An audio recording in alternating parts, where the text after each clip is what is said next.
Right, let's get straight into it. Today we're diving into a true masterclass on expanding your business globally.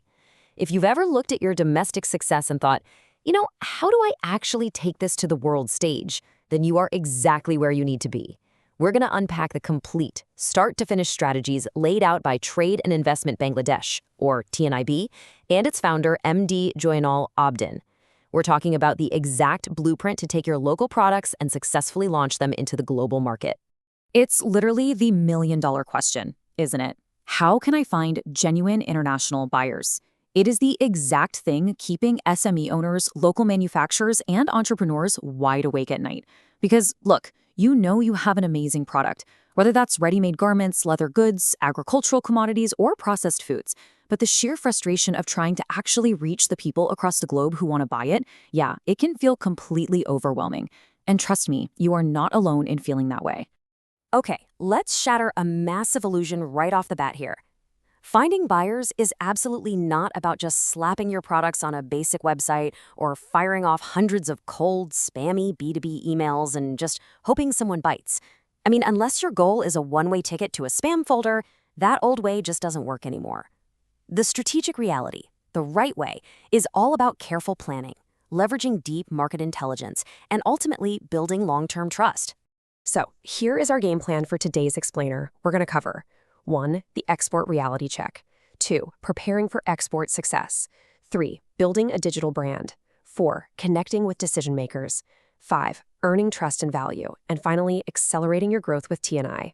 Let's kick things off with part 1, the export reality check. Before we even think about hunting for buyers, we absolutely have to understand how overseas companies actually select their suppliers in the real world. The biggest takeaway here, price is rarely the only deciding factor. Think about it from the buyer's side of the table for a second. They're importing products from another country. That is a massive financial and operational risk. They want a dependable long-term partner, someone who guarantees consistent product quality, rock-solid delivery schedules, and highly professional after-sales support. Having to replace suppliers all the time just kills their bottom line. So if you can prove your financial stability and your consistency, boom, you immediately outperform competitors who are just desperately trying to win with a cheap price tag. Moving right along to step 2. Preparing for export success. I literally cannot stress this enough. Reaching out to international buyers before your business is genuinely export ready is one of the fastest ways to ruin a golden opportunity. Seriously, imagine a buyer absolutely loves your product, but then they find out you can't even provide the basic export documentation. They're gone. Export readiness means getting your legal registration sorted and proving that your manufacturing actually meets international quality standards.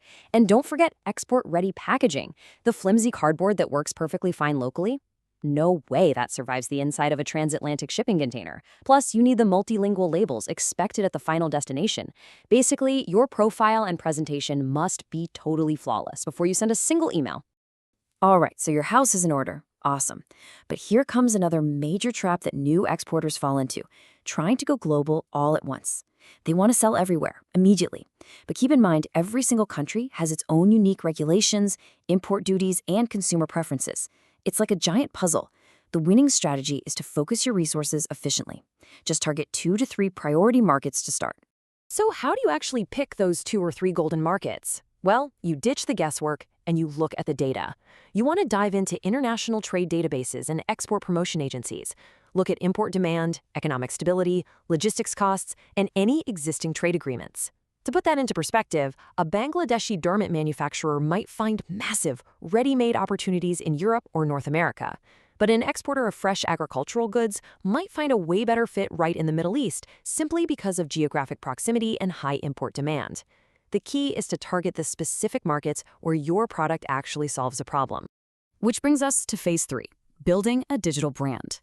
Now with your priority markets locked in, it's time to completely level the playing field using search engine optimization, or SEO. Every single day, around the clock, purchasing managers are on Google typing in highly specific terms, things like Bangladeshi garment manufacturer or organic spice exporter. If your website is optimized for those exact terms, you are literally bringing highly qualified buyers straight to your digital doorstep. It's an incredibly smart long-term investment that continuously pulls in people who are already looking to buy exactly what you sell. But SEO is really just one piece of the puzzle. You need a whole digital ecosystem. That means having a professional website that acts as a true resource, not just a static brochure. It means building fully fleshed out profiles on reputable B2B marketplaces, complete with high-quality, multi-angle product photography. And please, do not ignore LinkedIn. It is an absolute powerhouse for international trade networking.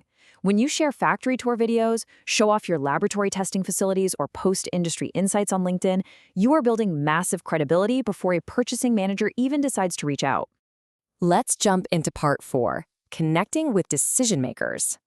So, your digital brand is meticulously crafted and looking great.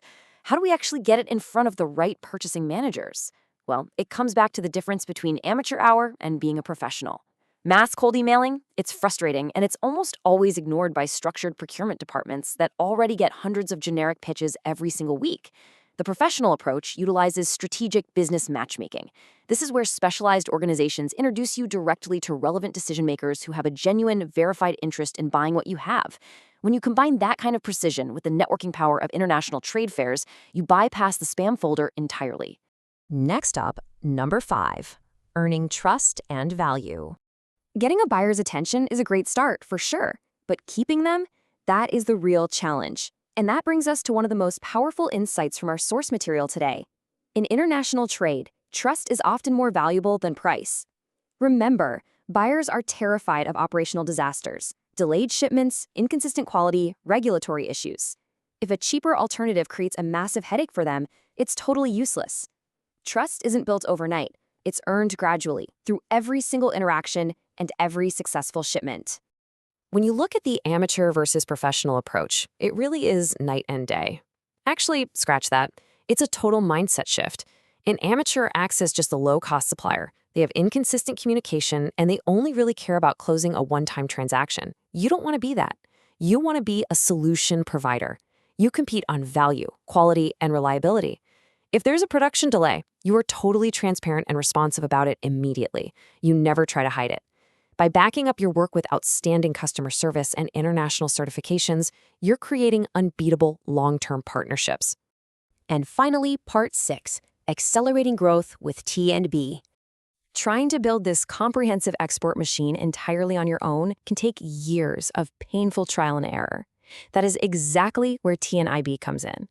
They don't just give you some advice and walk away. They step in as your strategic partner. They integrate multiple disciplines to make this whole blueprint a reality. They'll evaluate your export readiness, run the market research to pinpoint your priority markets, and help position your product. Then they handle the IT services and digital marketing, like the SEO and website development we talked about, to build your digital brand.